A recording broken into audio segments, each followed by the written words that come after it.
15 বছর আমাদেরকে ভোট দিতে দেওয়া হয় না। উপরন্তু আমাদের বিরুদ্ধে অনেক মামলা মোকদ্দমা, জেল, জুলুম, অত্যাচার, নির্যাতন হয়েছে। আমি শুধু একটা কথা বলার জন্য আসছি আপনাদের এখানে, বিশেষ করে হিন্দু ভাই বোনদেরকে, যে ভয়ের কোনো কারণ নাই। এই দেশটা আপনার দেশ, এই মাটিটা আপনার। আগামী ফেব্রুয়ারি মাসের 12 তারিখে এমপি ইলেকশন হবে। আমরা এমপি ইলেকশন করি না, তাই তো? কই তো এমপি ইলেকশনে আমরা এর আগে অনেকবার ভোট দিতে পারিনি। 15 বছর আমাদেরকে ভোট দিতে দেওয়া হয় না।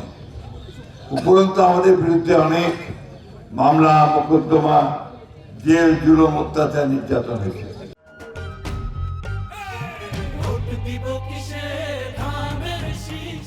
অপরাধ যে আমরা ভোটের অধিকারটা চাইছি, যে আমাকে ভোট দিতে হবে, আমাদেরকে আমার কথা বলার স্বাধীনতা দিতে হবে। ইলিয়াসের নাম শুনছেন আপনারা? এরকম মানুষ 1700 মানুষকে পাওয়া যায় না। লাভটা কি হয়েছে?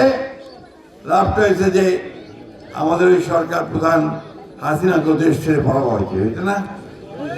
আমরা তখনই বারবার করে বলছিলাম যে আপনি এই অত্যাচার নির্যাতন করবেন না, যদি করেন তাহলে পালা ভালো পথ খুঁজে পাবেন।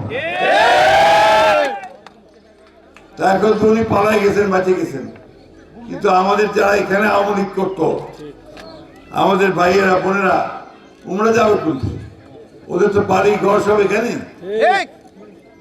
বংশানুক্রমে 1000 বছর ধরে এখানে বাস করতেছে, তাই না? তারা এখন বিপদে পড়ে গেছে, ভয় পাচ্ছে, আশঙ্কা করতেছে, ঠিক কিনা? আমি শুধু একটা কথা বলার জন্য আসছি আপনাদের এখানে, বিশেষ করে হিন্দু ভাই বোনদেরকে, যে ভয়ের কোনো কারণ নাই। এই দেশটা আপনার দেশ, এই মাটিটা আপনার। সুতরাং এখানে আপনি নির্ভয়ে ভোট দিবেন। যাদেরকে মনে করবেন যে এই মানুষগুলো আমার পাশে দাঁড়াবে, এই মানুষগুলো আমাকে বিপদের দিয়ে আমার পাশে দাঁড়াবে, তাদেরকে অবশ্যই আপনারা ভোট দেবেন। কেউ কিছু করতে পারবে না। আমরা বিএনপি আপনাদের পাশে থাকবো সবসময়।